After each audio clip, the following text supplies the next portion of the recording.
Para alguien que se esté educando, ¿qué consejos le darías o qué debe de aprender antes de empezar a invertir? Aparte de los libros, que hay muchos y muy buenos, las cartas de Berkshire Hathaway, cartas anuales a los inversores de Warren Buffett, escritas antes con su puño y letra, después mecanografiadas, pero son brutales. ¿Cuál es un capital significativo para que alguien empiece a invertir? Creo que más que el capital inicial, que es importante, más importante es cuándo empezar. Y el cuándo es cuanto antes. Si uno pues hace fórmula de capitalización compuesta, pues, claro, lógicamente sí, la T de tiempo es vital para que la curva sea exponencial, ¿no? ¿Cuál ha sido el mayor reto que te has encontrado tú en tu trayectoria profesional, tanto en banca como en tu propia empresa? Digamos que el mayor reto, después de 17 años en banca mayorista y ocupando puestos directivos, pues fue pasar de alto directivo bancario, de asalariado, en un banco cotizado de Madrid, a un empresario de micropyme de Canarias. Yo fui elegido de entre 8.000 empleados y mi misión era sacar al banco a bolsa y culminar la fusión de 4 entidades. Ahora mismo tenemos más de 300 inversores y si sumamos todas las operaciones que hemos hecho en corporate, pues rondan los 900 millones. O sea que estamos cerca del billón asesorados desde el inicio de la actividad. No todo es disciplina y análisis y matemática y tal, pero hay una parte psicológica muy importante. Se puede ser disciplinado en la estupidez y cagarla, ¿no? Efectivamente.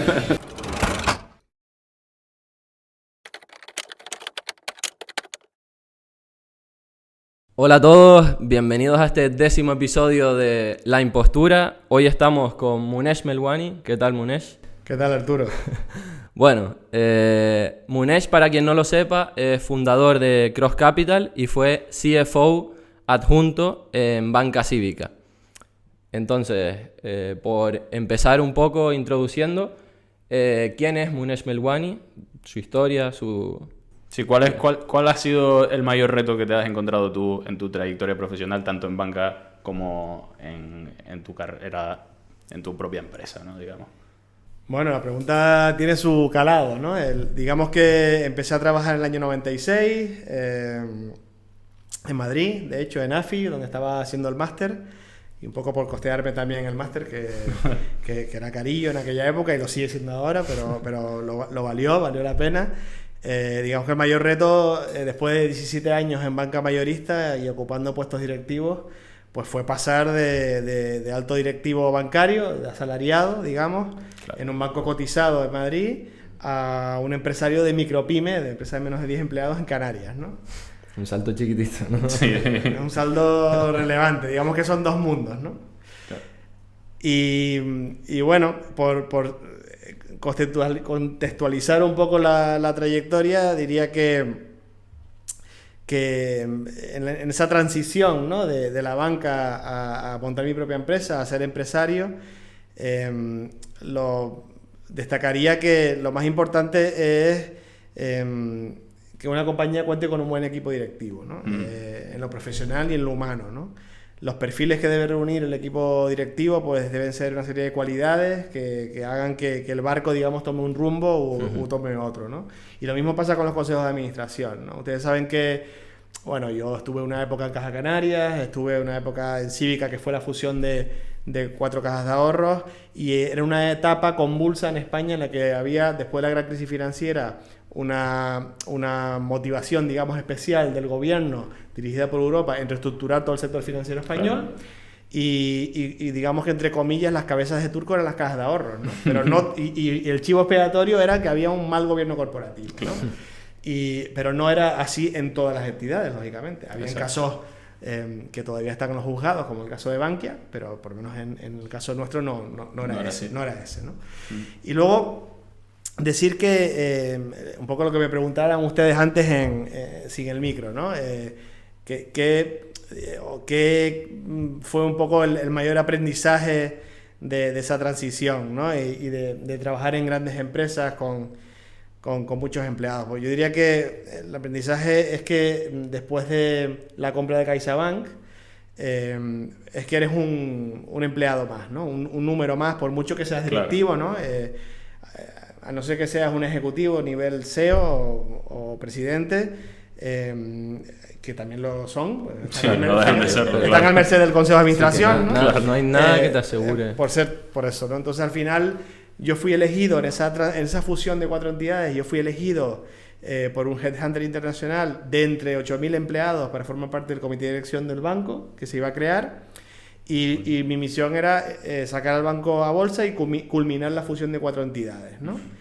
Casi nada, ¿no? Y tuve 3 años en Madrid y se llevó a cabo, ¿no? Y luego van y venden el banco de CaixaBank. Cuando ya lo acabaste. Claro, y bueno, el tema no quedó ahí, ¿no? Porque luego la oferta que me hace CaixaBank como alto directivo es más o menos una invitación a irme, ¿no? Porque la oferta era como de aquella manera, Sí, ¿no? Dicho sea de paso, o sea, CaixaBank pudo comprar la entidad porque mi equipo y yo generamos más de 200 millones de resultados en 3 años. Claro. Y por tanto, eso formaba parte de la capitalización que requería el banco, más el IPO, que fueron 600 millones, que lo hicimos y se llevó a buen término y por eso se pudo comprar, ¿no? O sea, que todo estaba un poco en esa historia, ¿no? Claro, y en ese momento, o sea, decides, después de la compra de CaixaBank, no te quedas sin trabajo porque te hacen una oferta, pero como dices, era como una invitación a irte y decides volver a Tenerife y fundar Cross Capital en un momento en el que estaban las grandes entidades financieras dominando el mercado, ¿no? Y lo siguen haciendo hoy en día. Entonces, ¿qué te motivó a hacer eso y cómo llevaste a cabo ese cambio? Bueno, ese cambio diría que, claro, yo estuve 17 años, pero por mi forma de ser, yo siempre he sido una persona a la que le gustan los retos, ¿no? No es que me haya dedicado a escalar el Himalaya, ni mucho menos, pero algún deporte de riesgo he hecho, ¿no? Pero digamos que soy un firme defensor y practicante del aprendizaje continuo, ¿no? Por lo que nunca he dejado de aprender ni mejorar en toda mi trayectoria y por tanto, pues digamos que llegué a ser un financiero, y lo soy, un poco 4x4, ¿no? Le puedo dar tanto la gestión de cartera como a la banca de inversión, y porque en mis 17 años de banca, pues le di, digamos, a varios palos, ¿no? Dicho eso, pues tuve la suerte también, lo que hablaba antes del equipo directivo, de tener un buen jefe en Caja Canarias, ¿no? Y que confió en mí y fue un buen guía y me dejó hacer. Entonces empecé en el año 97 montando un área de tesorería que no existía, que acabó invirtiendo globalmente. Luego el área de mercado de capitales, que era para captar financiación para financiar la actividad ordinaria de la entidad, que llegamos a levantar en 10 años 6.000 millones de euros, para que te hagas una idea. Eso suponía viajar mucho, o sea, trabajar poco, sobre todo por toda Europa. No, al final tenías que vender tus encantos, ¿no? Porque era una entidad que ustedes igual no lo recuerdan, pero habían 42 cajas de ahorros en el país, y Caja Canarias era, sí, la líder en Canarias, pero era la 23 de los 42 en términos de tamaño de balance, ¿no? Y entonces, bueno, pues fuimos pioneros en tener un rating, en salir a los mercados a financiarnos, emitíamos bonos, emitíamos cédulas, emitíamos todo tipo de instrumentos, y eso había que venderlo a los inversores institucionales, ¿no? Y convencerles, hacer un storytelling de la solvencia de la entidad y tal, y esa era un poco mi labor, ¿no? Y luego, bueno, pues más allá de mercado de capitales, pues me dejaron montar una SICAF en la que se involucraron varias cajas de ahorros, llegué a presidir esa SICAF, se domicilió en Luxemburgo, tenía 1.000 millones de patrimonio, luego montamos una cartera de cotizadas participadas, sociedades vehiculares y luego al final una cartera de no cotizadas, ¿no? Dicho de otra forma, ahora está muy de moda la palabra, ¿no? La de intraemprender. Pues a mí me dejaron intraemprender desde el principio, ¿no? Tuve esa suerte, ¿no? Entonces, respondiendo a tu pregunta, ¿de qué me motivó a montar Cross Capital? Pues yo diría que fue la compra de CaixaBank, fue una situación sobrevenida, porque al final yo a nivel familiar pues había pensado mudarme a Madrid, porque sinceramente, o sea, con la familia entera, pues llevaba 3 años sin familia allí, los niños pequeños. Tenías una buena posición. Tenía una buena posición, estaba, digamos, con 38 años, director general de un banco cotizado de 80 billones de balance, que venía a ser el quinto del país, para que tengan una idea. Piso pagado, dietas, viajes, etcétera. Y la compra de CaixaBank, pues me encuentro en la situación que digo, ¿y esto? ¿Y ahora? Claro. ¿Cómo queda todo, no? Si te remitías un poco a la historia de las operaciones corporativas de CaixaBank, básicamente ellos lo que hacían era quedarse con la estructura comercial y desechar el resto, ¿no? Y yo estaba en el resto. Entonces no fue un desecho, pero fue una invitación formal a marcharme porque la oferta era poco atractiva, ¿no? Y luego me hicieron pasar un infierno porque en el cheque le faltaba una cifra, ¿no? Y tuvimos que estar con abogados y tal, y bueno, fue bastante gravoso, ¿no? Entonces, en esa etapa que duró 9 meses, estuve mentalmente y en papel y haciendo trámites, configurando el proyecto de lo que quería que fuera Cross Capital, ¿no? Al final no fue un wishful thinking, ¿no? O sea, fue una idea que ya tenía en mente. Trabajando aquí en Caja Canarias me di cuenta de que los empresarios al final para todo contrataban a las Big Four. Claro. Con el conflicto de interés que eso suponía, ¿no? Porque por mucho que dijera que hubiera murallas chinas, al final un auditor, el fiscalista, todos dentro de la misma oficina y además si quieres una valoración te lo hace también el compañero. No me parecía muy ético, ¿no? Entonces los empresarios que se daban cuenta acababan contratando a firmas de corporate de Madrid, pagando un pastizal, y yo digo, y después la banca privada aquí era muy incipiente, no había ninguna entidad foránea que hiciera banca privada de verdad. Entonces esas dos patas de negocio, digo, esto si alguien monta esto algo serio aquí, pues le puede ir bien, ¿no? Claro. Y esa fue un poco la génesis de Cross Capital, ¿no? Quería montar, digamos, una boutique de servicios de inversión del estilo de las que había en aquel momento en Madrid o en Londres. Claro, que no eran aquí. ¿Y puedes explicar, antes de preguntarte, porque en 2021 recibiste el premio a la mejor EAF de España, sí, y has estado nominado el resto de los años y has sido finalista? ¿Puedes explicar qué es una EAF para el que no lo sepa? O sea, ¿qué servicios ofrece ese tipo de...? Sí, claro que sí. La Ley del Mercado de Valores, que al final es la traslación de las directivas de la regulación europea también, o sea, todo esto se ha homogeneizado en Europa, en la eurozona, mejor dicho. Existen básicamente 5 figuras societarias de servicios de inversión, ¿no? Están las agencias de valores, conocidas vulgarmente como brokers, que digamos la regulación les permite asesorar a terceros y les permite ejecutar por cuenta de terceros, ejecutar operaciones de clientes, ¿vale? Luego están las sociedades de valores, que les permite hacer lo mismo que las agencias de valores, pero a su vez tener cartera propia. Claro. ¿Vale? Y tenía que haber empezado por las EAF, que es por lo que me estabas preguntando. Las EAF solamente pueden asesorar y no ejecutar. Por tanto, nosotros lo que hacemos es emitir recomendaciones. Cuando hablamos en materia de inversión, solo emitimos recomendaciones y el cliente decide si ejecutarlas o no.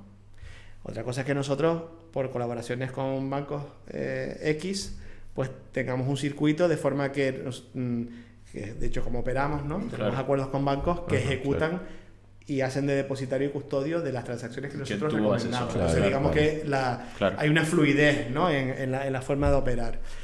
Y decía que eran 5 y me faltan 2, que son básicamente las sociedades gestoras de inversión colectiva, las que gestionan fondos de inversión, y luego las de planes de pensiones, ¿no? Básicamente. Entonces es un poco el espectro de entidades. ¿Qué pasa? Que en las EAF hay digamos un subgrupo que son personas físicas con licencia, ¿no? Esto se autorizó en 2007. Ahora mismo hay 150 EAF, incluyendo ambas figuras, es decir, personas jurídicas y personas físicas, pero llegaron a haber 240. Para que te hagas una idea. ¿Qué ha pasado en estos 5, 6, 7, 8 años, diría yo? Pues que los costes de mantener una entidad así son muy elevados, tanto tecnológicos como de medios y de compliance sobre todo, y por tanto pues ha habido fusiones, ha habido bajas directamente a gente que no aguantaba, digamos, el tirón y se ha transformado en agentes de bancos, y luego lo que ha habido es escisiones, es decir, gente que estaba como sociedad y se ha hecho persona física porque tienes menores costes o lo que sea, ¿no? O sea, digamos que hay distintos modelos de negocios dentro de lo que son las 150 entidades. ¿Y cuáles dirías que son, ahora que ya sabemos lo que es una EAF, cuáles las claves del éxito de Cross Capital, ¿no? O si quieres hablar un poco de la historia, de la evolución del recorrido de la entidad. Años. Sí, yo creo que lo puedo resumir en pocos hitos, ¿no? Porque al final, el primer año fue muy duro, ¿no? Porque al final no es lo mismo que la gente te conozca en Canarias con la tarjeta de banquero que eras, ¿no? Y las grandes operaciones que cerrabas antes, ¿no? Claro. Que muchos de los recuerdos están por ahí detrás. Y que ir con tu propia firma, ¿no? De menos de 10 empleados y con solvencia limitada, a decir, trabaja conmigo, ¿no? Y además sin trayectoria como Cross Capital. Claro, pero por algo tienes que comenzar, ¿no? Entonces yo hice un presondeo entre algunos empresarios de confianza y me dijeron que no lo montara ni de coña. Era súper... Ese fue el resultado. Muy motivador. Muy motivador. Era como, no, Munes, aquí no. Claro. En Canarias no, porque en Canarias somos muy brutos. Los que tenemos mucho dinero tenemos dinero en Suiza. Y déjate de historia, aquí no lo montes. Claro. Y digo, pero mira, pero es que yo voy a trabajar con bancos suizos. Entonces, da igual, no lo montes. Claro. Y corporate, no, corporate es de las Big Four. Entonces, ¿qué hago aquí? ¿No? Y dice, tú te mueves como pez en el agua en Londres, a Madrid, vuélvete para allá. Claro. Y digo, no, mira, yo es que vengo de allí y me gustaría tener... Yo creo que hay un nicho aquí desatendido y voy a intentarlo al menos, ¿no? Claro. Entonces me tiré a la piscina semi vacía y me estallé como una pita el primer año. O sea, están las cuentas en CNMV, o sea, palmé casi 200 palos, ¿no? O sea, Joder. Jolín. que se dice pronto, ¿no? Sí. Y mi mujer me decía, oye, ¿tú estás seguro que estás haciendo? Y yo, bueno, pues eso duele, al principio duele, Hombre, ¿no? Y te cuestionas si lo estás haciendo... Jolín, ¿qué estás haciendo mal, no? Claro. Bueno, yo cogí, digamos, el maletín y me 50 Winter ese año, ¿no? Claro. Recorrí las islas para que, digamos, tocar las puertas para que se acordaran de mí y contarles un poco la nueva historia. Y se trata de plantar semillas otra vez, ¿no? De nuevo, ¿no? Y que te vayan probando con poquito, ¿no? El truco de esto es que te den la oportunidad. Y luego el tiempo dirá si quieren seguir trabajando contigo o no, ¿no? Y sobre todo, el elemento clave era diferenciarte de la banca. Como tú decías antes, o sea, esto es un país muy bancarizado. Claro. O sea, hasta antes de la gran crisis financiera había el mismo número de entidades de sucursales bancarias que bares en España, para que te hagas una idea. Joder. Esto quizás es una exageración, pero, Mira que pero nos más gusta, o menos. mira que nos Pero gustan más los o bares menos. en España. Ahora los bancos han cerrado y son peluquerías, pero bueno, más o menos viene a ser lo mismo. Digamos que había mucho punto de venta bancario, ¿no? Eso ya se ha reconducido. Como saben, en España operan como de 10 a 12 bancos, no operan más. Pero aún así, pues competimos con los bancos, esa es la realidad. Entonces el cliente te tiene que ver como una entidad diferente. Cuando le dices que eres regulado y que, pues ahora les voy a decir las cifras actuales, pero pues ya digamos que el argumento comercial es otro, ¿no? Claro. En 2013, por citarte un poco la cronología, en 2013 lanzamos una primera SICAF, que fue Evolution SICAF, que fue muy bien. En 2016 lanzamos los dos primeros vehículos de inversión colectiva gestionados desde Canarias, que son Millennial Fund y Legacy, que son un fondo de inversión y un plan de pensiones. Todos los años, desde entonces, hemos crecido en número de clientes. Y poco a poco, con los pies en el suelo, sabiendo muy bien dónde estamos, que la gente, pues hay una desconfianza, hay lecciones aprendidas de lo mal que lo ha hecho la banca, todo se ha dicho. Claro. Y siempre hemos podido mantener también un mix de ingresos balanceado entre corporate y gestión patrimonial y wealth management, ¿no? En 2021, que lo citaste antes, nos nominaron como mejor EAF y llegamos a la final y nos dieron el premio.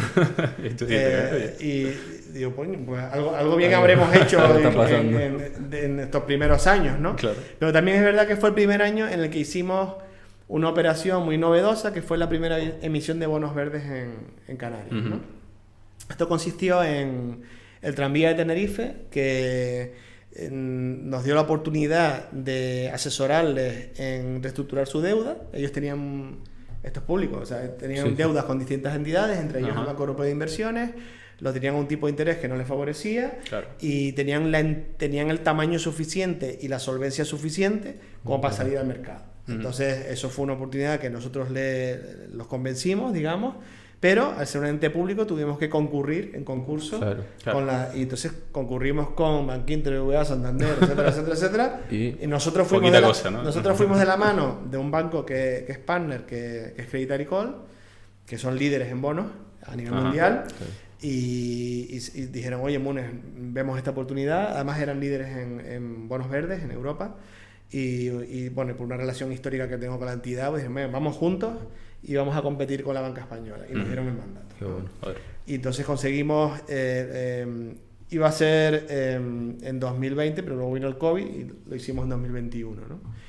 Y lo que se hizo, se colocó una emisión privada de bonos verdes de 130 millones en los mercados de capitales, con mismo rating de Gobierno de España, y Metropolitano de Tenerife se cepilló toda la deuda.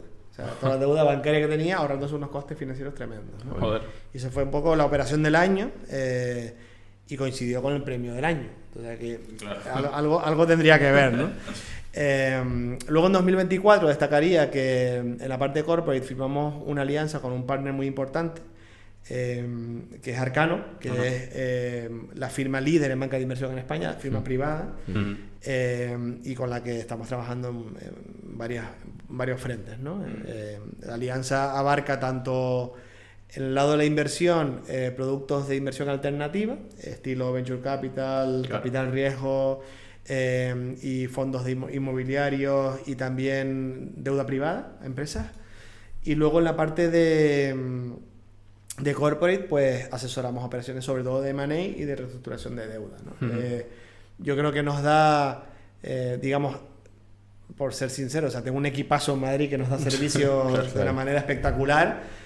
Y por tanto el mensaje un poco a los empresarios en Canarias es: oye, si quieren hacer algo corporativo, tengo un equipo de 100 personas que nos da servicio, ¿no? Claro. Y a las operaciones me remito, ¿no? O sea, esto hay que demostrarlo con operaciones y se están haciendo, ¿no? Entonces, por sintetizar la trayectoria, ahora mismo tenemos más de 300 inversores entre los distintos vehículos y carteras. Tenemos clientes en Canarias y en Península, Madrid fundamentalmente, pero también en otras provincias. Los clientes tenemos de todo tipo, tenemos individuos, personas físicas, tenemos familias, tenemos empresas, fundaciones, family office, instituciones, o sea, tenemos una amalgama ahí grande.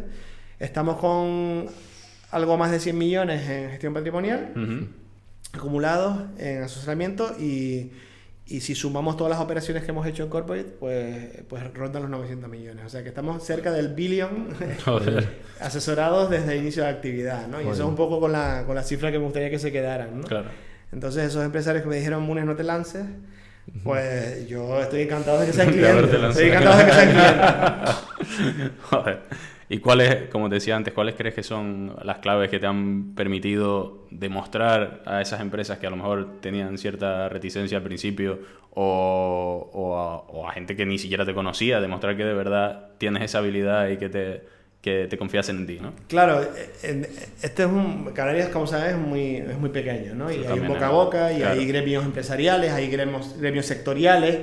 Entonces, bueno, desde que haces un buen trabajo para uno, pues en el gremio sectorial se habla, ¿no? Y siempre es bueno porque te tienen como en la recámara, ¿no? De alternativa a la Big Four o de alternativa al banco de turno, etcétera, ¿no? Y lo más importante, o sea, yo diría que, por citarte factores clave que nos han ayudado muchísimo, es saber escuchar al cliente, o sea, escuchar, no contarle tu historia, sino escucharle. Claro. Poner al cliente en el centro, que esto yo sé que suena muy marketingiano, ¿no? Customer centric y tal, que ahora mismo los bancos también dicen que lo son, pero no lo son. Ser coherentes con nuestra narrativa, es decir, si dices que vas a hacer algo, hazlo. Ser perseverantes, ¿no? No somos de muchos clientes, pero sí de pocos clientes bien cuidados, y eso es importante, ¿no? La calidad del servicio. Y luego siempre me he intentado rodear un equipo cualificado que me permita hacer lo que digo que puedo hacer, y no tirarme ningún farol. O sea, por tanto, equipos y medios adecuados, tecnología y todo tipo de seguridades, ¿no? Y luego decirles que, bueno, en cuanto a estrategia de inversión, que nos ha venido muy bien, es que siempre hemos sido una firma multiactivos, es decir, porque tenemos un know-how, pues los activos financieros clásicos, ¿no? Renta fija, renta variable, divisa, commodities y mercados monetarios, pero es verdad que tenemos un sesgo natural a que nos guste más la renta variable, porque la dominamos bien, sabemos analizar las compañías, tenemos un equipo de análisis muy bueno y que todo se hace in-house. Esto es un cambio relevante que hemos introducido desde hace 3 años prácticamente, que es que excluimos de nuestros recursos todo el análisis externo, que incluso pagábamos a bancos de inversión y tal, claro. Y todo lo hacemos in-house, porque te das cuenta que al final todo viene sesgado, ¿no? Sí. Y no vale la pena, ¿no? Y entonces, digamos que hacemos carteras a la medida a los clientes, que ayuda a eso muchísimo. O sea, llega alguien, pues, que es una familia, y no le asesoras de la misma forma que a una empresa. O sea, diagnosticas un poco en base Claro, nosotros tenemos nuestras carteras modelo que pueden acceder clientes a partir de 300.000 euros. y no es una cifra, digamos, que yo me haya sacado de la chistera, sino tiene un razonamiento técnico, y es que los productos en los que invertimos y la cartera tal y como está configurada requiere ese importe. Requiere ese importe. Para todo lo que es debajo de ese importe, les invitamos a que participen o a que inviertan en nuestros propios fondos de inversión. Porque son vehículos, digamos, creados para ese fin. Es decir, para inversor retail o para inversor que se conforma con un 5% anual neto, que no está nada mal, por encima de la inflación. Y esos son un poco los dos vehículos que tenemos abiertos al público, son con ese objetivo, ¿no? Un riesgo perfil moderado y ese 5% de rentabilidad objetivo, ¿no? Que es algo que la gente entiende. Si nunca has invertido y te dice un 5% anualizado a largo plazo, a medio largo plazo, a partir de 5 años, pues la gente no entiende el concepto, ¿no? Y por eso lo dejamos ahí abierto. Ahí en esos vehículos, para que te hagas una idea, suman entre los dos como 10 millones de euros y ahí del orden de 200 partícipes aproximadamente, ¿no? Que son pues family and friends, pero también pues, público en general, ¿no? Y después para esos que tienen más de 300.000... Le hacemos carteras a medida, o sea, se pueden acoger a las carteras modelo, que han funcionado históricamente muy bien y han batido a las bancarias desde que fundé la empresa. A las bancarias, quiero decir, a las bancarias de la banca comercial española, ¿vale? Porque luego, bueno, hay banca especializada que también lo hace muy bien. Y luego, pues carteras a la medida. O sea, nosotros tenemos clientes que son 100% de renta variable y que buscan un 15% anualizado. Y tenemos clientes que son 100% de renta fija, pues porque solo quieren batir la inflación. Y que no pierdan nunca dinero, ¿no? Entonces, pues eso es un poco el tema. Y lo que comentabas antes de que todo el análisis lo haces in-house ahora. ¿Cuál es cómo lideras? ¿Cómo gestionas que ese análisis sea todo aquí dentro y cómo motivas al equipo? ¿Cómo das las directrices? Pues yo creo que eso también es interesante, no solo es el papel de inversor o de financiero, sino también de SEO, ¿no? Porque tienes que compaginarlo. E incluso la experiencia previa que tenías, cómo te ha ayudado como CFO. Claro, o sea, yo creo que un poco lo de CFO era porque tenía que aglutinar, o sea, estábamos en la fusión de 4 entidades y, digamos, me colgaron todas las áreas mayoristas de negocio y por eso la figura era la CFO. Pero realmente yo históricamente he sido un gestor de carteras, ¿no? Y tanto a nivel personal como a nivel de mi familia y tal, pues siempre he invertido en compañías y sobre todo en renta variable, ¿no? Entonces, digamos que es la clase de activos que más nos gusta y que mejor dominamos. Y la metodología de análisis, pues como todo, o sea, ha ido mejorando con el tiempo, ¿no? Si tuviera que definir un estilo de inversión con el que me siento muy identificado, que luego entraremos, es el value investing, ¿no? Pero yo diría que, volviendo un poco a tu pregunta, Arturo, de cómo lideras, cómo motivas, cómo gestionas eso internamente, pues yo diría que en lo que se refiere a gestión de equipos, contamos con un equipo reducido y lo voy a explicar por qué, ¿no? O sea, al final, el proyecto corporativo de empresa de Cross Capital pues ha ido evolucionando conforme a las dinámicas del mercado, si bien siempre ha girado mucho en torno a mi figura, ¿no? Porque al final es como, Cross Capital es un poco como mi niña bonita, ¿no? Es decir, ¿cómo me gustaría que fuera mi empresa? O sea, cuando estabas en la banca decía, esto no me gusta que sea así, ¿no? Si fuera mi empresa lo haría de esa manera, ¿no? Pues lógicamente, pues ahora lo hago a mi manera, ¿no? Y a quien no le guste, pues oye, pues lo siento, ¿no? Hay otras alternativas en el mercado, ¿no? Y por tanto, siempre he querido construir un equipo, digamos, estable, que crezca con el negocio, pero no siempre ha sido posible, ¿no? Porque el mercado laboral es muy dinámico también y muy exigente y hay competencia, ¿no? Y bueno, y ha habido alta rotación, lo cual no quiere decir que no haya podido contar con un equipo nuclear potente, que es el que tengo ahora mismo. Ajá, o sea, este equipo que mantiene, ¿no? Tiene un perfil muy analítico, con una base académica buenísima, CFA, etcétera, o sea, y al final CFA o máster equivalente, ¿no? Y bueno, y saben modelizar, saben analizar, disfrutan lo que hacen, y eso es importante, ¿no? Y yo también disfruto pues leyendo mucho y analizando compañías, ¿no? Y todo lo que no es negocio lo he externalizado. Ese es el modelo actual. Eso me parece muy sensato. Sí. Es decir, todo lo que no sepa yo y no o sea, mi conocimiento no sea necesario, lo delego para centrarme en lo que debe ser. Lo que no sea nuclear al proyecto. No, y no solo eso, sino servicios exteriores, ¿no? Por ejemplo, pues antes tenía in-house lo que es la llevanza a la contabilidad, la fiscalidad, el compliance, todo eso ahora mismo está externalizado, ¿no? Claro. O sea, todo lo que te quita tiempo en el día que dices no se puede monetizar, si no son costes, Claro. pues fuera, ¿no? ¿Y te ha costado menos o más? En términos económicos, Sí. menos. O sea, Joder. he ahorrado costes. Joder. Lógicamente la inmediatez no es la misma Claro. que teniéndolo in-house, pero Claro. bueno, al Pero final es lo que vas quieres, sacando, claro. ¿no? Y hay un tema añadido, y es que te permite tener más foco en el negocio y está. en el trabajo. Eso es importantísimo, ¿no? Claro.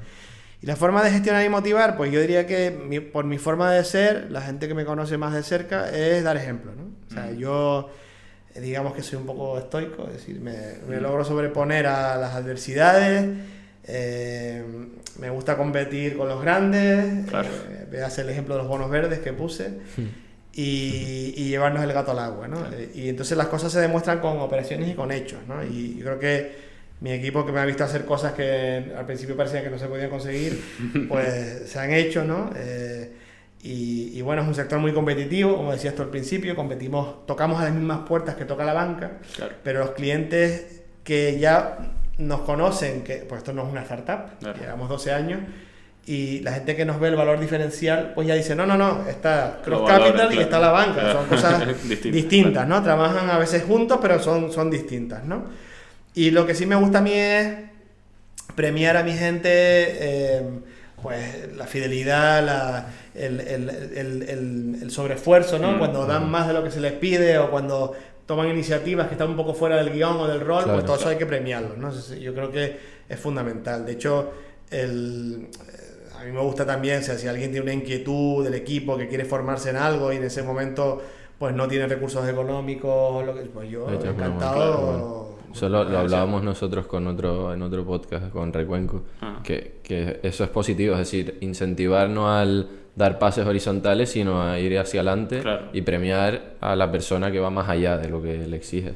Claro, o sea, yo mismo, que siempre he sido muy autodidacta, ¿no? O sea, yo, bueno, me formé en La Laguna, aquí en la universidad, estuve matriculado en ICADE, que era mi origen, pero me tuve que volver por motivos familiares y digamos, el grado lo hice en La Laguna, que en aquel entonces se llamaba licenciatura.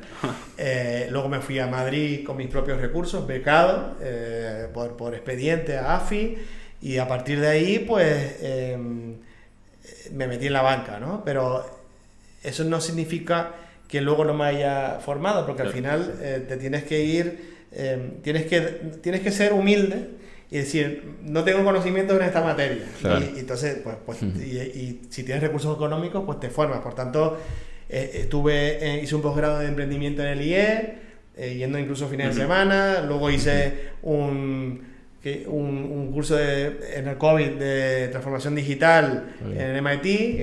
En el COVID, que casi me cuesta matrimonio, porque eso era una locura. Es decir, tú imagínate, todos en casa, ¿no? Y yo ahí aprendiendo con los cerebritos del MIT. O sea, de loco. Además, los chats parecían tesis. Claro, O sea, cada uno eso- ahí con su o sea, paranoia. Sí, sí. Pero el nivel era, Sí, o sea, sí, era otro mundo. ¿no? Y me costó. Esa gente no estaba en el COVID, No. estaba- Me costó terminarlo. O sea, yo admito que ahí no sé si lo hice bien. Y después, finalmente, pues uno de management en Wharton, que eso era una espinita clavada que tenía. Bueno, Wharton, joder. Y Wharton es Wharton. ¿eh? claro. Yo entiendo perfectamente. O sea, no comparto lo que cobran de fees, ¿no? claro. Pero el nivel Tuition, y el enfoque de los tuition es brutal. Sí, sí, sí. Es brutal. Es eminentemente práctico y la calidad del profesorado es incuestionable. Entonces, Claro. bueno, pues, y por el camino pues me he tenido que certificar Claro. por la actividad y Claro, cosas así. sí, sí, Entonces, lo que quiero decir con esto es que si uno liderando equipos da ejemplo de que nunca hay que dejar de aprender y de formarte, Claro, pues... la gente Claro, o sea, si ves, replica. si ves a tu jefe estudiando aún a día de hoy, después de 20 años de experiencia, Por eso. ¿cómo no vas a hacerlo tú? Eso es un poco mi filosofía, ¿no? El predicar un poco con el ejemplo. Y dando el salto, hablando ya de lo universitario, para alguien que esté en ese proceso, se esté educando y demás, ¿tú qué consejos le darías o cómo puede empezar o qué debe de aprender antes de empezar a invertir? Lo primero es leer. O sea, es leer, que hoy en día se lee poco. ¿Recomienda un libro antes de...? El libro, bueno, en mi página web personal hay 10 libros que son básicos y están colgados. Luego los ¿no? ponemos, los colgamos. Sí, yo creo que son lecturas obligadas, ¿no? Pero entre las lecturas obligadas, más que un libro, están las cartas de Berkshire Hathaway. O sea, las cartas anuales a los inversores de Warren Buffett, escritas antes con su puño y letra. Y después pues mecanografiadas, pero son brutales. O sea, eso es para tenerlas encuadernadas en casa y leérselas y releérselas, porque entre líneas también sacas un montón de lecciones. Claro, ¿no? me imagino. Sí. Eso es fundamental, ¿no? Pero, o sea, aparte de los libros, que hay muchos y muy buenos, hoy en día el que no quiere aprender es porque no quiere. Sí, porque hay el acceso. webinars de las mejores universidades del mundo gratuitos, en todas las materias. Luego hay podcasts buenísimos. Como este. Como este. Luego las cartas a los inversores que están descargables en internet y en las redes sociales de inversores buenísimos, de gestores de hedge funds muy reconocidos, y o sea, el que no quiere. Y luego, lógicamente, no con leer tienes, ¿no? Es probar, práctica, ¿no? Es probar. Y si te quieres formar de verdad para ejercer profesionalmente o para gestionar profesionalmente tu cartera, pues tienes que hacerte un máster o un CFA. Claro. Y lo más importante después de todo esto es crearte tu propio proceso de inversión. Y cuando digo creártelo es uno que se adapte bien a tu personalidad y a tu psicología, porque esa parte no la hemos tocado, pero no todo es disciplina y análisis y matemática y tal, hay una parte psicológica muy importante. Se puede ser disciplinado en la estupidez y cagarla, ¿no? Efectivamente. Digamos que la inversión se suele decir que es un arte, pero es un arte, digamos, que mucho tiene que ver con el sentido común y la psicología, ¿no? Claro. Y también adaptar tu estrategia de inversión a tu persona, ¿no? Claro. Totalmente. Y a tus metas y a tus objetivos, claro. Ahí está. Claro. Y en términos de capital, porque en redes sociales y demás, con la cantidad de gurús que hay, te dicen, no, con no sé cuánto vas a poder vivir del trading, ¿no? Con no sé cuánto, bueno, el trading ya es otra cosa que un disparate, pero ingresos pasivos de la inversión y tal. ¿Cuál es la importancia del capital inicial y con cuánto capital inicial uno puede empezar a considerar? Bueno, imagino que desde cero puede considerar, ¿no? Pero ¿cuál es un capital significativo para que alguien empiece a invertir? ¿O tu recomendación? Mi recomendación, o sea, yo creo que más que el capital inicial, que es importante, y que ahora pondré una cifra, pero lo más importante es cuándo empezar. Y el cuándo es cuanto antes. Sí. O sea, cuanto antes, pero sobre todo ustedes que son muchísimo más jóvenes que yo, es que la variable de tiempo es clave, ¿no?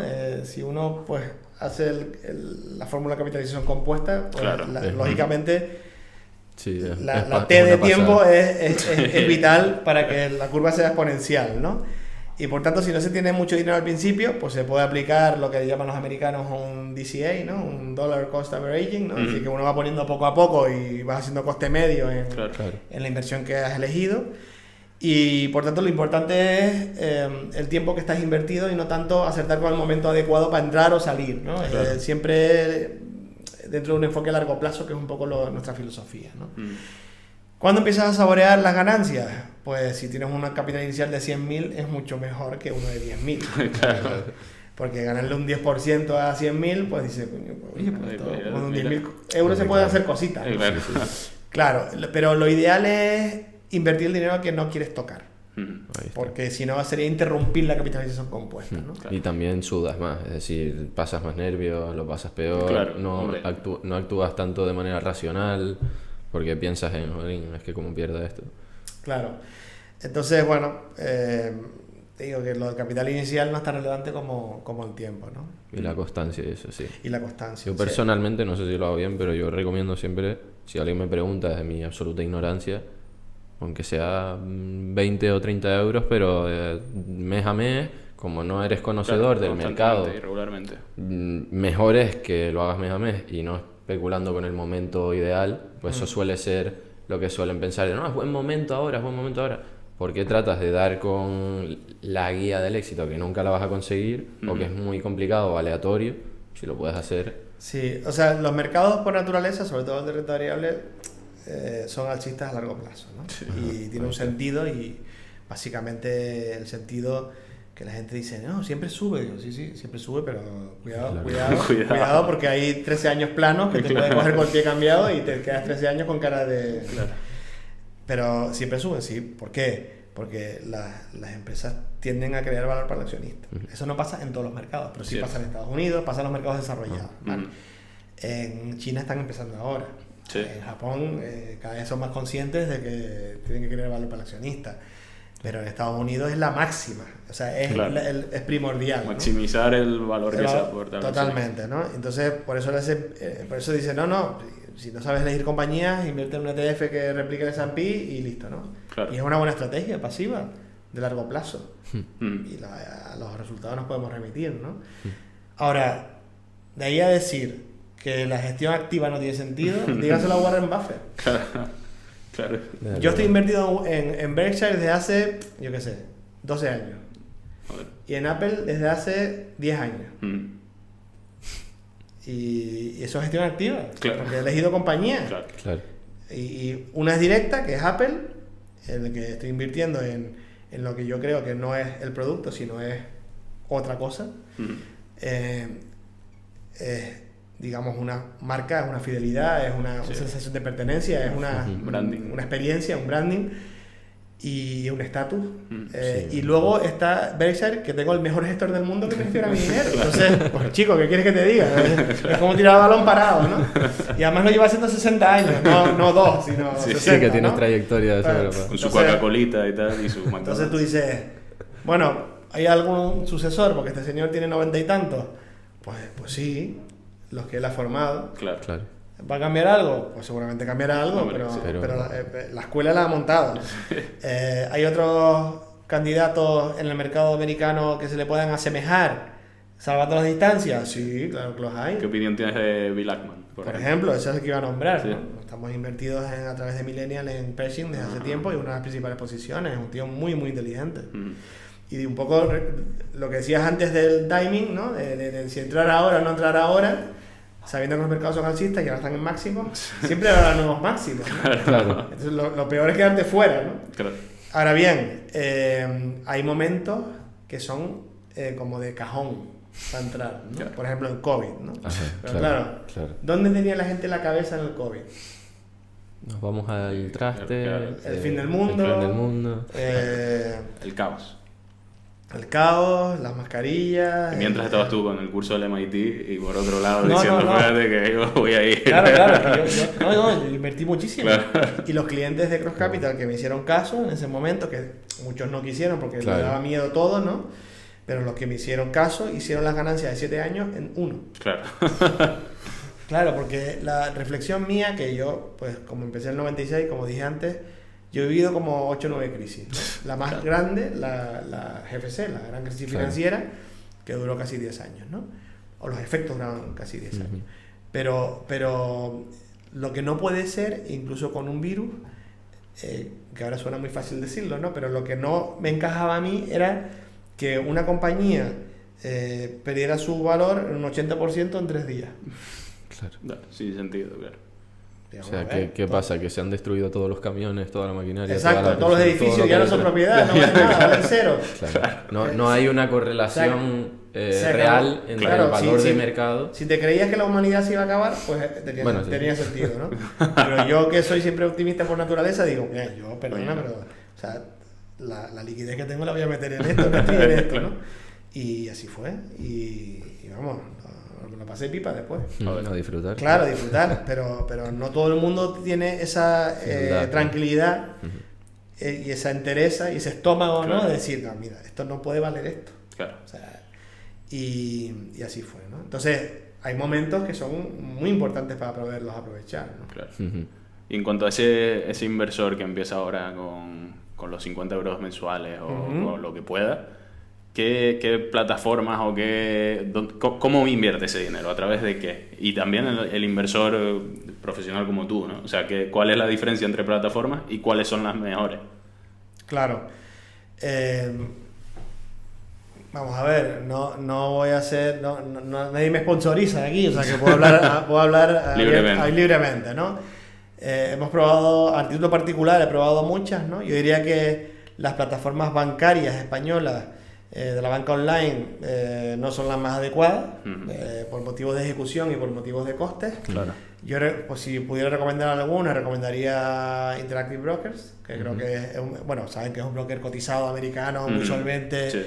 y trabaja en casi todos los mercados del mundo, y la plataforma funciona muy bien, tanto en móvil como en PC, ¿no? Y la ejecución es rapidísima, o sea, es tiempo real, la información financiera también es muy buena y los costes son muy reducidos, o sea, que diría que esa podría ser una, ¿no? Y el reporting es muy transparente también. Reporting. Sí, es decir, el reporting mensual, el PDF que te descargas, Claro. o el tiempo real que tienes, La información. puedes seguir cliqueando sobre el valor y ves los costes transaccionales, ves todo, o sea, ellos no ocultan nada, ¿no? Y aquí, en la banca española, pues tienes que llamar a tu gestor para que te mande los costes, porque no te los manda. Bueno, no te los manda No te porque los a lo mejor manda. te llevas un susto. Si te los manda. Y si le das dentro de la banca online a ver los costes, te sale error 404. Sí, esa es otra, joder. Muchas barbaridad. veces. Las aplicaciones muchas veces. son terribles. Entonces, Sí, sí. No tiene nada que ver, ¿no? Luego, recursos abiertos al público con costes muy reducidos, en plan SaaS, ¿no? En plan suscripción, hay herramientas hoy en día buenísimas. Por ejemplo, Coifin, o FinChat, o TKR, o sea, para análisis de compañías y reporting, para seguir los reporting de las empresas, ¿no? Y luego hay plataformas un poco más sofisticadas que ya incluyen análisis de compañías, Claro. como puede ser Guru Focus o Seeking Alpha, que son de suscripción, Sí. ya un coste un poco más elevado. Sí, que es un poco para ya gente un poco más... No, incluso para cosecha Retail, propia, es decir, todo depende del dinero que estés invirtiendo. O sea, Claro, si, claro, por eso. si tienes 100.000 euros para invertir, pues yo me suscribiría a una de estas plataformas porque el análisis está bastante bien si sabes a qué analista seguir, porque hay morralla también. O sea, hay de todo, ¿no? Hay de todo. Pero hay gente muy buena también, ¿no? Entonces, bueno, imagínate que Seeking Alpha creo que sale como 500 pavos al año. Y está muy bien, está francamente bien, ¿no? Para un inversor particular que se dedique, que quiere cuidar su cartera, ¿no? Claro, Eso sí, todo en inglés, por supuesto. obviamente. Sí, sí. O sea que hay que aprender inglés también. No, Para el que no por lo supuesto. sepa, que Sí, lo, no, que lo los aprenda. mercados financieros son en inglés, ¿no? Y, por ejemplo, de Giro, ¿qué te parece? De Giro es otro broker también muy reputado. No lo he probado, por eso no opino sobre el mismo, pero Ok. sí tiene una buena reputación, ¿no? Lo importante al elegir el broker es analizar su solvencia, ¿eh? Porque Claro, ha habido ahí unos está. tranques por ahí Claro, tremendos, ahí está. sobre Sí, todo sí, la sí. parte cripto. Uf. O sea, Bueno, la anécdota del Sam Altman Friedman, no sé qué, el de... Friedman. el de FTX. FTX. Mm. Eso fue Son un figuras. palo gordo, ¿eh? Son figuras, El sí. segundo mayor broker de cripto del mundo, después de Sí, Binance. sí, Y Señor. se fue a la mierda. Al carajo. Sí, señor, ¿qué le iba a decir, no? Joder, si estaba invertido ahí, inversores reputados y con tal. Bueno, en fin. Y por saltar ahora a Value Investing, para la gente que no lo sepa, tú lo sueles hablar mucho en LinkedIn, en tus redes, te gusta bastante. ¿Qué es el Value Investing? ¿Tú lo utilizas? Bien. Sí, vamos a ver, hay una frase de Warren Buffett que me gusta mucho, que está muy roída, pero total la voy a decir igualmente. Y es para, digamos, diferenciar lo que es especulación de inversión, ¿no? O sea, la especulación es cuando inviertes en algo con lo que piensas lucrarte porque otro está dispuesto a pagar más por ese algo que tú has comprado, Claro. simplemente con ese fin. No voy a decir Bitcoin, pero digamos que la gente que invierte en Bitcoin lo hace con ese fin. Sí. O sea, no porque sepa calcular el valor intrínseco, ni mucho menos, pero lo hace con ese fin y a ver si sube, ¿no? Sí. A ver si sube. Eso es especulación. E inversión es, bajo el concepto de value investing, es más bien una estrategia o una filosofía de inversión que requiere análisis, requiere visión a largo plazo, requiere disciplina en cuanto a seguimiento de la compañía y está basada en identificar activos infravalorados en mercado e invertir en ellos con un margen de seguridad, de forma que el mercado hará su trabajo y lo pondrá en valor en el tiempo que haga falta. Claro. Cuidado, ¿no? Entonces lo importante aquí es en el value investing, que es un poco la filosofía que predica Warren Buffett, discípulo de Benjamin Graham, etc. ¿Por qué me siento identificado? Porque yo creo que la inversión debe asociarse con un enfoque siempre a largo plazo. que es como realmente funciona la capitalización compuesta, ¿no? Claro. Yo, por ejemplo, mi patrimonio personal, que no el de mis clientes, porque mis clientes tienen un perfil en la mayoría de los casos moderado, digamos que se conforman con ese 5 o 6%. Claro. En mi caso personal, yo intento generar una rentabilidad anualizada del 15%. Y por tanto invierto casi siempre 100% en renta variable, ¿no? Claro. Y más o menos lo vengo consiguiendo, ¿no? En mis últimos 10-12 años, ¿no? Y 10-12 años, ¿por qué? Porque invertir al 15 pues viene a ser más o menos, estoy calculándolo de cabeza, pero invertir al 15 significa que cada 5 años duplicas tu patrimonio, más o menos. Y bueno, pero todo depende un poco, como lo que decías antes, de tus objetivos vitales, de tus gastos, de tus metas, etc., ¿no? Y el value investing, ¿por qué? Porque cuando era banquero no me daba tiempo de leer. Claro. Y yo siempre me gustó Warren Buffett, siempre me gustó cómo explicaba las cosas. El due diligence. Y mi día a día no me permitía leer ni analizar compañías. Estaba en la vorágine bancaria, de ejecutivo bancario, no tal. Entonces, cuando monté Cross Capital, digo, mira, yo creo que ahora es un buen momento de retomar esas lecturas, ¿no? De ver si realmente satisfacen mi inquietud y si les encuentro el ángulo, pues aplicarlos en mi empresa. Y claro, pues eso he venido haciendo, ¿no? Sobre todo en los últimos 3-4 años que he encontrado el equipo adecuado, ¿no? Y no solo eso, sino que hace, pues, creo que 3 o 4 años me admitieron como miembro en un grupo internacional de inversores, básicamente gestores de hedge funds a nivel mundial, y que se llama Moy Global, que es muy reputado y muy restrictivo. De hecho, bueno, para entrar pues te hacen entrevistas, estás en lista de espera, tienes que demostrar tu trayectoria, tienes que hacer un pitch, tienes que demostrar que realmente sabes de lo que hablas, ¿no? Y una vez dentro te das cuenta de que la gestión activa no es que esté ausente, sino que está en su máximo apogeo. Es decir, cada vez hay más gestores buenos que baten a sus índices. ¿Qué pasa? Que muchos de ellos no gestionan fondos públicos, sino gestionan patrimonios para familias privadas, o trabajan en family office, o trabajan con su propio patrimonio personal porque se largaron del banco y no quieren saber nada de nadie, tal, pero son gente buenísima, ¿no? Y bueno, ellos hacen reuniones 4 al año y intento ir yo por lo menos a 2 de ellas, y lo que hacemos es intercambiar ideas y inquietudes, ¿no? Pero digamos a calzón quitado, es decir, ¿por qué? Porque no estamos compitiendo entre nosotros, estamos ayudándonos, ¿no? Y entonces es gente súper curtida, hay jóvenes talentos también, y es un grupo que me ha permitido a mí, digamos que reforzar la idea de que esto vale la pena, ¿no? ¿Cuál es la persona más joven que te ha sorprendido ahí? O sea, no nombrarlo, pero la edad o el perfil que tenía ahí dentro de ese grupo.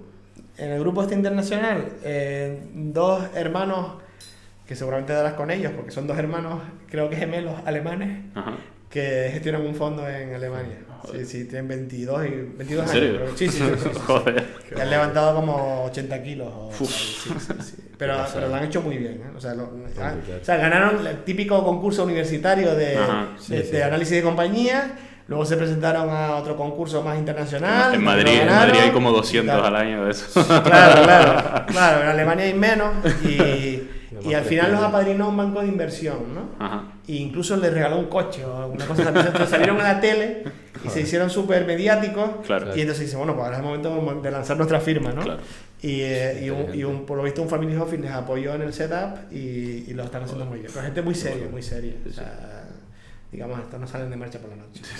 No, al menos que yo sepa. O sea. Pues hablando del value investing y de los métodos de valoración de empresas, ¿cuál es el factor principal que tú valoras a la hora de afrontar una empresa o una posible inversión? Yo diría que son varios, o sea, no se puede decir que es uno solo, pero sí es verdad que dentro de los muchos factores que miramos hay algunos que le damos mayor énfasis, ¿no? La verdad que hacemos un análisis muy riguroso que nos lleva varias semanas, de modo que intentamos verlo todo, incluso porque es un poco hasta donde llega nuestro análisis, contraste con proveedores, clientes, etcétera. O sea, digamos, ya solo nos falta coger el avión y ir a ver al CEO, pero digamos que nuestro tamaño no nos permite hacer eso. Claro. Pero sí, gracias al grupo tenemos gente que sí lo conoce, ¿no? O que sí trata con el CEO o con el CFO, ¿no? Porque son gestores de hedge fund mucho mayores, ¿no? Claro. Y entonces hacemos un DM en tweet a ese gestor y nos responde. O antes comentabas qué plataforma usamos nosotros. Nosotros tenemos Bloomberg Profesional porque lo requerimos, ¿no? Claro. Estamos hablando de 7.500 pavos trimestrales. Sí. De hecho, creo que hay en Canarias 2 o 3 terminales, ¿no? Joder. Sí. Pero realmente somos muy dependientes del Bloomberg porque es brutal lo que te permite hacer, ¿no? Entonces, analizamos, por ejemplo, la estructura de propiedad, que nos gustan mucho las empresas familiares en las que el CEO también pues, tiene un stake importante. Miramos mucho la asignación de capital, la eficiencia en esa asignación de capital, la calidad del balance, fundamental, la rentabilidad del negocio, si tiene visos de crecimiento o no, o si el crecimiento es sostenible o no. ¿Cómo lo juzgas eso? O sea, ¿en base a qué? En base a qué está vendiendo, y las tendencias del mercado y un poco a la posición competitiva de la compañía, ¿no? Dentro de y lo que si nos empapamos es pues todas las presentaciones de resultados, los 10K, los 3F, o sea, vemos todas las cuentas bien, las modelizamos y le damos bastante importancia, muchísima, a la calidad del equipo directivo. Es decir, el cómo de cohesionados están, si hay insider trading, si el gestor, el CEO, pues ha gestionado la compañía en distintos ciclos económicos, la transparencia al inversor cuando hacen declaraciones, en sus calls, en sus reportings, o cómo comunican el guidance a futuro, si se mojan, si no se mojan. Y luego, bueno, ver, sobre todo, lo que hacemos es lo que se llama en el argot de Value Investing un destination analysis, ¿no? Es decir, con todo lo que analizamos es dónde va a estar la empresa en 5 años, ¿no? O a 7 años vista, ¿no? 7 igual es mucho, pero 5 años vista, y a partir de ahí lo modelizamos y vemos si está pues en descuento o no respecto al mercado, y luego si tiene un margen de seguridad o no, y luego calculamos lo que llama la TIR prospectiva o la IRR, es decir, qué rentabilidad me va a dar anualizada si entro ahora a 5 años vista, ¿no? Y si todas nuestras hipótesis, digamos, hacen el check positivo, pues para adentro, ¿no? Y más o menos tenemos una cartera de 40 compañías en las cuales intentamos que sean menos, pero digamos que todavía vemos recorrido en algunas, pero idealmente nos gusta trabajar con 30 porque los hace más llevadero el seguimiento, ¿no? Claro, si coges muchas al final no terminas de... Pero son 30 compañías que nos dejan dormir tranquilos porque el trabajo lo hemos hecho. Si estás invertido en más compañías, no te puedes asegurar el trabajo bien hecho, a lo mejor. ¿Que nos podemos perder oportunidades? Sí, claro. También, pero es que no le puedes dar a todo. O sea, al final eliges tus 30, tienes que tener en cuenta siempre para quién estás trabajando, que es para tus inversores. Hay empresas en mi cartera personal que no están en nuestro fondo y viceversa. Pero bueno, porque yo tengo otro perfil. Eso es un poco el tema, ¿no? Claro.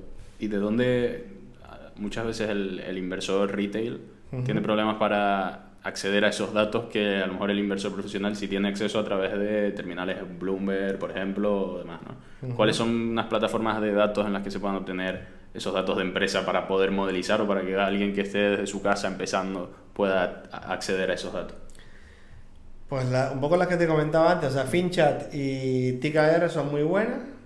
La versión gratuita, pues lógicamente no te da el histórico de los 10 años, pero la versión de pago sí te los da. Y luego te permite, te permite no solo exportar a Excel, sino ligarlo a Excel, ¿no? O sea, sí, tiene unas APIs muy, muy importantes, ¿no? Por tanto, o sea, herramientas hay por un tubo, o sea, pero estas dos yo creo que me generan bastante confort en cuanto a... Y el contraste, de si pueden estar mal o bien, siempre las tienes en las cuentas de la empresa cuando las publican trimestralmente. Entonces, bueno, se trata de chequear ahí. Claro. Dale. Por diferenciar value investing de lo que no es value investing, es decir, por un lado está comprar una compañía, como dices, a descuento, y por otro está comprar una basura o algo que no va a subir. Entonces, ¿cómo detectas si estás comprando en algo que tiene un potencial a futuro y que el precio realmente ahora es barato, ¿no? Está a descuento, o lo va a estar, o va a seguir siendo, va a seguir estando barato, ¿no? Es lo que se llama trampa de valor o value trap, que es, oye, está barato, pero es que merece estar barato, ¿no? Claro, o sea, al final al final el que esté barato o no depende de las perspectivas de crecimiento, básicamente, ¿no? O sea, hay una convergencia, que esto es matemático y lógico también. O sea, el earning per share, lo que es las ganancias por acción, a largo plazo deben converger con la cotización. Claro. Entonces, cuando hay una divergencia ahí, es cuando dices, vamos a pasa analizar esto, ¿no? Claro, ¿qué pasa? Que hay compañías que realmente están inmersas en un problema profundo, ¿no? Claro. Por eso no converge. Vamos a poner un ejemplo. Kering, por ejemplo, ¿no? Kering, que saben que es la titular de Gucci y otras muchas marcas de lujo o semilujo, bueno, pues tiene un problema. Tiene un problema por las ventas de Gucci. Gucci supone casi un 50-60% de la facturación, supone un 50-60% de su beneficio, y resulta que vende, pues creo que, igual me resbalo aquí, pero un tercio o un 40% incluso en China, ¿no? Depende mucho de China, y China está como está. Claro. Entonces tiene varios factores que influyen en cómo ha caído su cotización. ¿Significa que está barato? Pues no, porque está cotizando en los múltiplos que son relevantes, o sea, que no se adecúan a las perspectivas de crecimiento, ¿no? Claro. Entonces, por eso sigue ahí hundida, ¿no? Porque los inversores no se creen que va a haber un turnaround, un cambio de estrategia o un cambio en el entorno que invita a pensar que Gucci va a volver a venderse muchísimo y que realmente va a haber un giro en la compañía, ¿no? Pero claro, tiene que haber una mayor rebaja por lo menos en los múltiplos, ¿no? Y por eso te digo que depende mucho hay que hacer análisis compañía a compañía, de la situación de cada uno. ¿Y qué cabida tiene? Porque otra cosa de las que se escucha mucho en internet y en redes sociales es el análisis técnico. ¿Tiene cabida el análisis técnico en el value investing? Pues yo diría que no, porque el value investing nosotros somos firmes creyentes y defensores del análisis fundamental. Es decir, al final un activo, ¿cómo se valora? Pues siempre es el descuento de los flujos futuros que genera, ¿no? Y en ese sentido, pues estamos hablando de cash flow, ¿no? Futuros. Y por tanto, yo en ningún gráfico he visto cash flow. O sea, al final ves, no, lo que ves son emociones y psicología. Y cogido con pinzas. Y momentums, ¿no? Claro, y regresiones estadísticas basadas en comportamientos pasados que te hacen inferencias futuras. ¿Quiere decir eso que hay técnicas que funcionan? Pues yo diría que puede que sí, pero realmente no abrazamos esa herramienta. Es una herramienta útil para nosotros a veces solamente para tener en cuenta niveles psicológicos de cotización históricos, ¿no? Pero que una vez más responden a sentimiento inversor y no a nada técnico. Claro, o sea, no. Entonces, bueno, lo tenemos ahí como... O sea, Bloomberg lo hace, ¿no? Pero a mí me dice poco y no me ha ido mal sin eso. O sea, esa es la realidad. Y después algún factor poco común, es decir, que veas que otros no tienen en cuenta lo que has hecho tú personal. Pongo un ejemplo. Un chico que entrevistamos, un hombre que compra startups, se iba es un ejemplo muy exagerado, se iba al que le iba a comprar un pedazo de su empresa a tomarse unas cañas, ¿no? Entonces hay algo... Métodos de valoración alternativos, digamos. Sí. ¿Hay algo que hayas aplicado, hombre, no tan exagerado, pero...? No, nosotros sí nos gusta mucho lo que llaman reverse engineering, ¿no? Es decir, darle la vuelta a una decisión tomada por un tercero, ¿no? Y ese tercero tiene que ser un gestor de hedge fund que nosotros seguimos hace muchos años, que el tío lo ha petado, ¿no? Y nos gusta mucho leer sus cartas a inversores, nos gusta su filosofía de inversión, que por supuesto tiene que ser muy ligada al value investing y muy claro, como nosotros, pero que busca donde otros no miran, ¿no? Y eso nos gusta mucho. A nosotros nos gusta mucho ser contrarian, en el sentido de salirnos de los índices, de buscar donde otros no miran, porque es realmente donde nos dan las oportunidades de hacer rendimientos de 2, 3, 4x, ¿no? Y no de 10%, ¿no? Pero claro, también tenemos que es lo más difícil, esta parte es conciliar a lo que a nosotros nos gusta o que creemos que es la mejor forma de invertir con el perfil del inversor, ¿no? Entonces, por ejemplo, te voy a poner un ejemplo. Nuestro fondo cayó en 2022 casi un 16%, ¿no? Claro, hubieron inversores que ya lo recuperan, pero dice, hay inversores que se pusieron nerviosos, ¿no? Dice, oye, Mune, que claro, tú me dijiste que esto era para ganarle un 5% anualizado. Digo, sí, pero a 7 Es años malísimo. vista, Claro. hay años malos también. Y el 2022 fue de los peores años de la historia de los últimos 30 años de mercado, ¿no? Porque Sí. pasó lo que pasó. Y por lo tanto, tenemos que conciliar esos dos intereses, ¿no? Por tanto, no podemos tener toda la cartera en microcaps, Claro. ¿no? O en small caps, o rebuscadas, o en Tailandia, donde tenemos Claro. un mercado dicho Aunque espectacular. te gustaría. Aunque me gustaría, y yo para mi cartera personal, pues invierto donde quiera, Claro, ¿no? Pero, claro.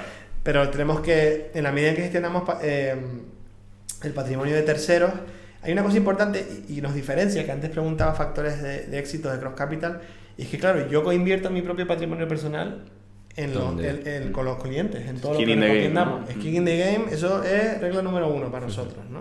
Ujú. O sea, y entonces, pues predico con el ejemplo una vez más. O sea, yo coinvierto con mis clientes Claro. en todo lo que recomiendo, en los fondos y en las compañías. Claro, Por tanto, bueno, si ellos pierden, pues yo pierdo, y si ganan, pues estamos felices todos, ¿no? claro. ¿Alguna otra? Pasamos a la gran pregunta. La gran que- pregunta. No sé si la has visto ya. Esta no No está. nunca la mandamos. No está. Que es una pregunta que nunca te han hecho, que no tiene nada, no tiene por qué Tener que ver con- tener relación sí, con. claro. ¿Qué te gustaría contestar? O que te gustaría que te hicieran y responderla. Pues me dejas un poquito en 33, ¿no? A mí la primera vez que me la hiciste tú, yo me tiré 10 minutos pensando. Y no dijo pensaba nada, que- se fue, dice no sé y tal. Se mandó a mover. Eh, Antes hablabas de deportes de riesgo, pues, por ejemplo. sí. Algo que te... Pero no se la das tú entonces, ¿no? Muy bien, es verdad. Te estoy sesgando. Una que nunca te hayan hecho y que te gustaría que te hicieran. Deportes de riesgo y tal. Hombre. No, vamos a ver, digamos que cada uno ya tiene que ser también coherente con la edad que tiene uno, ¿no? O sea, ya deportes de riesgo ya poco, ¿no? O sea, yo nado en mar abierto, que ya lo considero deporte de riesgo, pues no sabes los bichos que hay por ahí abajo. Pero más allá de eso, no, si me quisiera, o sea, ahora que estamos en época de Reyes Magos, ¿no? Dice, oye, ¿qué tuvieras que pedir? Si tuvieras que pedir algo a los Reyes Magos, hablando de negocio, no en lo personal, Ajá. ¿qué pedirías, no? Bueno, pues yo diría que en la medida en que quiero hacer este negocio lo más simple posible, ¿no? A mí me gustaría pues tener inversores institucionales que invirtieran con nosotros y llevar, por ejemplo, nuestro fondo a 100 millones, ¿no? Que es un Claro. poco que ahora mismo estamos en 10, ¿no? Pero nos daría un confort tremendo Claro. para seguir creciendo, y apuntalaría un poco nuestra forma de hacer las cosas, ¿no? ¿Esto se puede conseguir en Canarias? Pues yo te diría que es complicado. Claro. Es complicado. No es imposible, pero... No es imposible.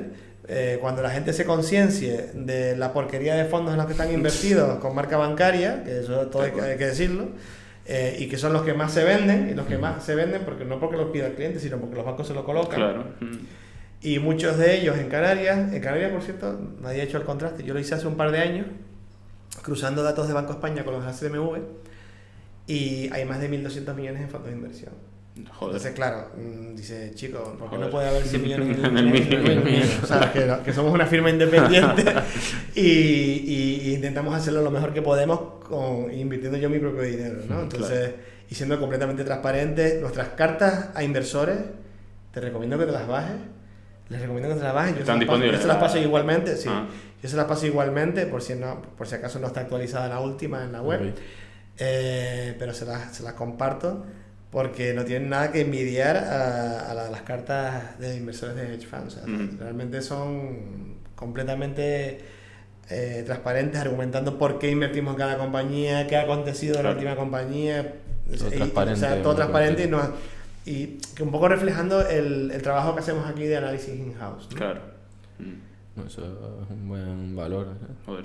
Si lo podemos poner a lo mejor algún link o algo. La inscripción. Yo te digo una cosa, o sea, ahí yo monté la empresa también, me va a llamar romántico, pero porque quería hacer un poco de bien a Canarias, ¿no? O sea, en el sentido de, o sea, no me voy a poner aquí la gorra política ni nada de esto, o sea, es un tema ya de devolver a la sociedad, ¿no? O sea, dentro de la RCC nuestra, pues colaboramos con entidades que investigan contra el cáncer, hacemos donaciones a gente necesitada, pero más allá de eso, desde el punto de vista financiero, también damos clases gratis y estas cosas, pero yo quería...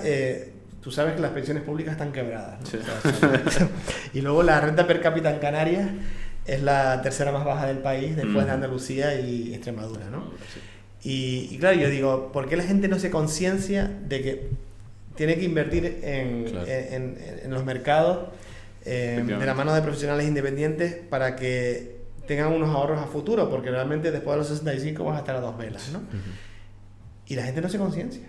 Pero porque no hay cultura financiera. Sí, es que yo veo mucha gente que ve como un riesgo no invertir, cuando yo el riesgo lo veo en no invertir. Pues claro, primero porque no cubres ni la inflación, ¿no? Con lo que tienen los productos bancarios. Claro.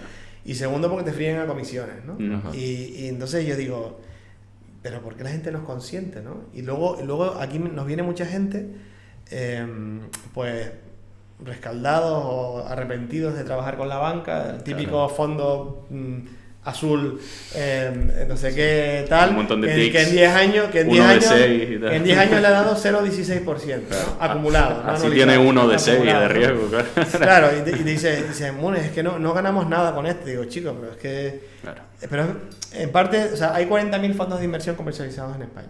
Joder. 40.000. Joder.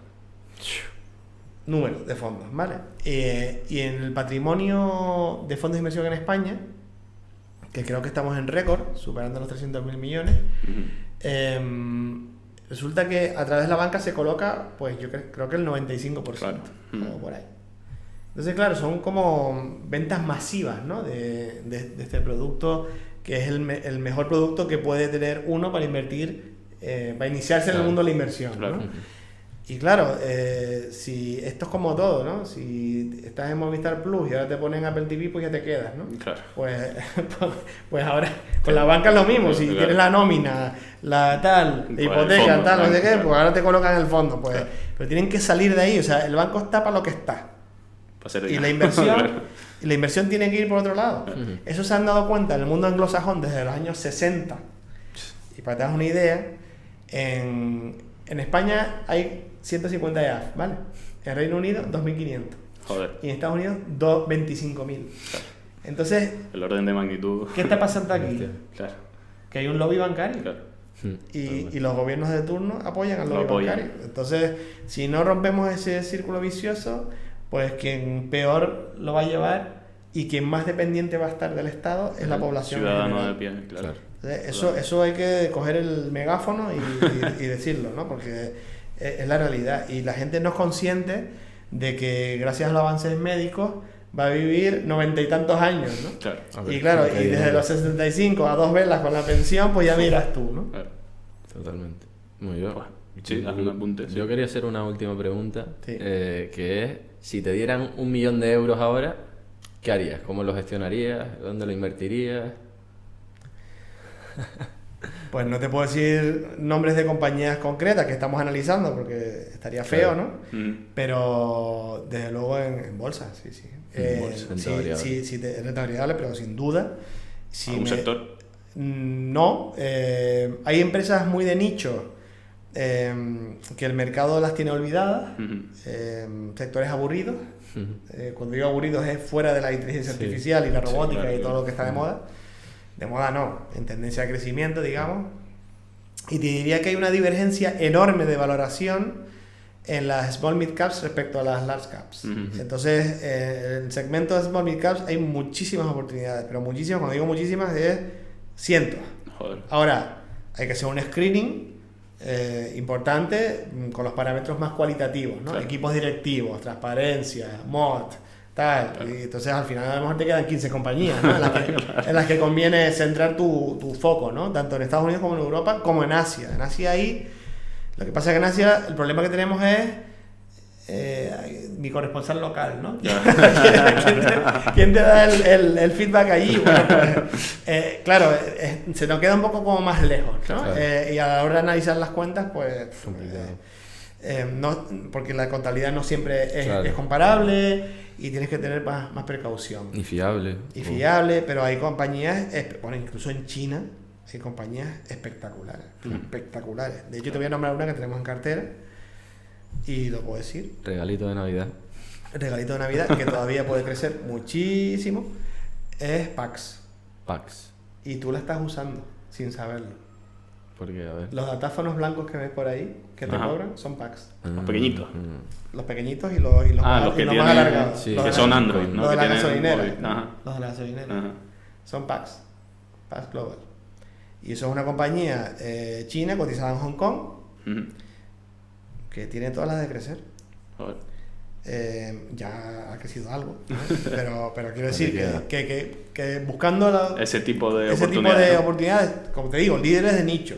Claro. Claro. Esta compañía ha directamente desbancado a Verizon y a otros Claro. datáfonos, le da 4.000 vueltas, ¿no? Claro. En términos tecnológicos, no son datáfonos, sino en todo lo que permite ese datáfono, Claro, ¿no? la tecnología. La tecnología, o sea, porque el otro día, no sé si fue, no sé, una gran superficie, el chico me comprobó el inventario dentro del mismo datáfono, Ajá. el precio, las unidades, hizo el pedido por ahí, o sea, todo eso era Pax, ¿no? Claro. Entonces, bueno, pues son cositas que vas descubriendo por ahí, ¿no? Muy bien. Joder, pues eso que se lleva a la audiencia. A ver si crecemos el precio de la acción. Bueno, eso es como un mero ejemplo, ¿no? Ok, pues Munesh, muchas gracias Joder. por este rato. A mí personalmente me gusta mucho este tema. A así mí que me ha encantado. Lo he la disfrutado verdad, yo muchísimo. Lo he disfrutado, sí, sí. Y esperamos que la audiencia también lo haya disfrutado mucho. Y Nada, darte las gracias. Estás invitado cuando quieras. Y cuando tengamos algún tema que tratar, esperemos que nos recibas aquí y que nos des tu punto de vista. Te estamos poniendo ya ahí en el compromiso. Bueno, a mí, yo agradecerles la iniciativa, aplaudir la iniciativa de la impostura. Yo creo que es un podcast diferenciado que tiene mucho recorrido y a seguir así. ¿Invertirías en la impostura si estuviese cotizada?